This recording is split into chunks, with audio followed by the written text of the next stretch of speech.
अस्सलाम वालेकुम दोस्तों, मैं हूं जुल्किफ़ल ख़ान और आप देख रहे हैं बिन अकबर ट्रैवल्स का यूट्यूब चैनल।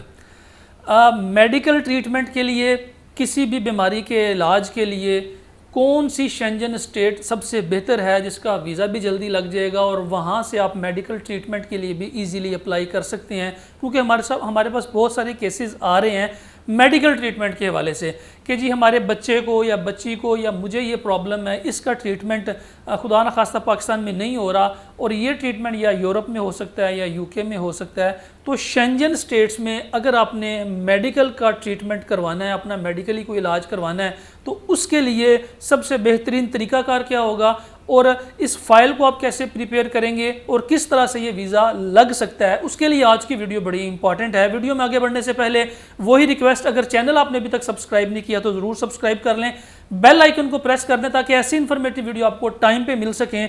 और अगर आपने किसी भी कंट्री में जाने का डिसीजन ले लिया है तो आपके पास ये इन्फॉर्मेशन टाइम पे आपको मिल सके। तो मेडिकल ट्रीटमेंट के हवाले से बहुत सारे दोस्त अप्लाई करते हैं, लेकिन चूंकि वो मेडिकल जो उनकी जो बीमारी होती है वो इस तरह से होती है कि उसके लिए ज़्यादा वेट नहीं किया जा सकता। कुछ कंट्रीज़ की अपॉइंटमेंट बहुत मुश्किल से मिलती हैं, इटली की अपॉइंटमेंट, जर्मनी की अपॉइंटमेंट, फ्रांस की अपॉइंटमेंट और स्पेन की अपॉइंटमेंट्स मिलना बहुत मुश्किल हो जाता है। तो इसके लिए जो लोग मेडिकल के लिए अप्लाई करना चाहते हैं उनकी बीमारी जो है वो ताख़ीर का शिकार होती जाती है, इससे बीमारी बिगड़ती जाती है। तो लोग कोशिश करते हैं कि हमें जल्द अज जल्द कोई अपॉइंटमेंट मिल जाए, जल्द अज जल्द हमारा ये मामला क्लियर हो ताकि हम फौरी तौर पर वहाँ पर जाके अपना या अपनी फैमिली में से किसी का भी ट्रीटमेंट जो है वो स्टार्ट कर सकें। तो अब मैं आपको बताऊंगा कि ये प्रोसेस आप बेसिकली करें कैसे अगर आपने शेंजन के लिए अप्लाई करना है। यूके, यूएसए, कनाडा में अगर ट्रीटमेंट करवाना है तो उसके लिए मैं एक अलग से वीडियो बना दूंगा। इस वक्त अगर आपने शेंजन स्टेट में मेडिकल ट्रीटमेंट के लिए करवाना है तो आपको 3 से 4 चीज़ें बेसिक चाहिए होंगी। सबसे पहले मैं उस बीमारी की डायग्नोसिस कि ये बीमारी ऐसी बीमारी है जिसका पाकिस्तान में इलाज मुमकिन नहीं है।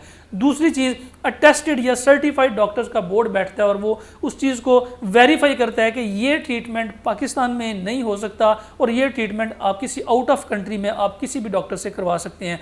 तीसरी चीज़ ये है कि आप उस शेंजन स्टेट में किसी भी हॉस्पिटल से, किसी भी डॉक्टर से, किसी भी प्रैक्टिशनर से, किसी भी कंसल्टेंट से, किसी भी सर्जन से जो उस बीमारी का ट्रीटमेंट कर सकता है, अगर उसके लिए सर्जरी चाहिए तो सर्जन से, अगर उसके लिए कोई भी सेशंस चाहिए तो वो कंसल्टेंट से, अगर उसके लिए कोई फिजियोथेरापी चाहिए तो फिजियोथेरापी से आपकी कम्युनिकेशन होनी चाहिए और वो कम्युनिकेशन ईमेल के फॉर्मेट में होनी चाहिए, ना व्हाट्सएप के ऊपर हो, ना ही आपकी किसी और एसएमएस के ऊपर हो। ये कम्युनिकेशन आपने ईमेल के ऊपर उस डॉक्टर के साथ करनी है जिस डॉक्टर ने आपका ट्रीटमेंट करना है, और वो डॉक्टर डायग्नोज कर दे कि ये अगर मेरे पास इन डेट्स में आ जाता है ये पेशेंट तो मैं इतने टाइम में इसका ट्रीटमेंट कर दूंगा या फिर इसका ट्रीटमेंट यहाँ पे पॉसिबल है, हम कोशिश करेंगे कि हम इस पेशेंट को यहाँ पे इसका इलाज कर सकें।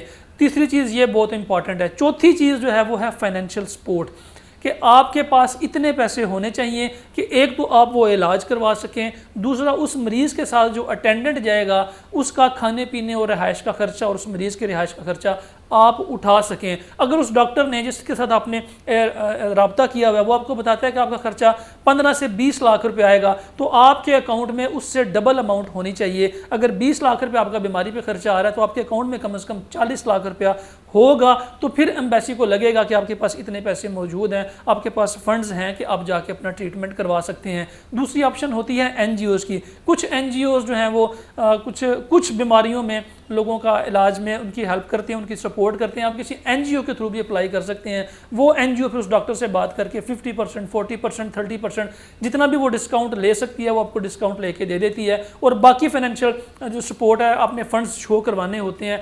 फॉर एग्जाम्पल अगर बीमारी पे 20 लाख का खर्चा आ रहा है और 30%, 40% वो एनजीओ उठा रही है तो बाकी जो आपका 12-13 लाख है वो आपके अकाउंट में होना चाहिए। उससे डबल अमाउंट यानी कि 24-25 लाख रुपए आपके अकाउंट में होगा तो आपका वीज़ा लगने में आसानी होगी। और अगर आपने शेंजन स्टेट्स में अपना मेडिकल ट्रीटमेंट करवाना है तो शेंजन स्टेट्स का ये होता है कि आप किसी भी एक मुल्क में उनका वीज़ा अप्लाई कर दें जहाँ की अपॉइंटमेंट मिल रही है, जहाँ पे आप इजीली वीज़ा ले सकते हैं, तो आप बाकी किसी भी कंट्री में जाके अपना ट्रैवल और ट्रीटमेंट करवा सकते हैं। जैसे शेंजन स्टेट्स में आजकल अपॉइंटमेंट्स का मसला है तो आप हंगरी की अपॉइंटमेंट लेके, हंगरी में आजकल मेडिकल ट्रीटमेंट के लिए और टूरिस्ट के लिए अपॉइंटमेंट्स मिल रही हैं, तो आप हंगरी में अप्लाई करें, हंगरी में मेडिकल ट्रीटमेंट के लिए आप अपॉइंटमेंट लें और सारा केस वहाँ पे पे सबमिट करें और उनको बताएं कि जी मेरा ट्रीटमेंट इटली में होगा या फ्रांस में होगा या जर्मनी में, इन कंट्रीज़ में मेरा ट्रीटमेंट होगा, लेकिन अप्लाई हम हंगरी के थ्रू करेंगे क्योंकि बाकी जो कंट्रीज़ हैं उनकी अपॉइंटमेंट्स नहीं मिल रही और उनकी वीज़ा लगने में प्रॉब्लम आ रही है, वीज़ा प्रोसेस टाइम जो है बहुत लंबा है और हमारी बीमारी और मरीज़ का मामला ये है कि हमें जल्दी से जल्दी अपॉइंटमेंट चाहिए। तो आप ये केस बना के हंगरी में अप्लाई करें, हंगरी आपको जल्दी अपॉइंटमेंट दे देगा और उनका वीज़ा प्रोसेस भी आपको जल्दी कर देगा। हंगरी चूँकि शेंजन स्टेट है, आपका वीज़ा शेंजन स्टेट का लग जाएगा तो आप किसी भी और कंट्री में जाके ईजीली ट्रीटमेंट करवा सकते हैं। ये कंप्लीट प्रोसेस है।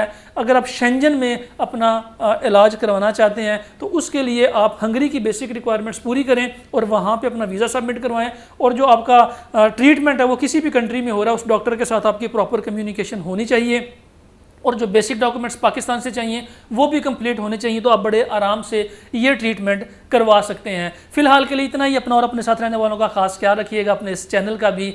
मुझे दें इजाज़त। अल्लाह हाफिज़।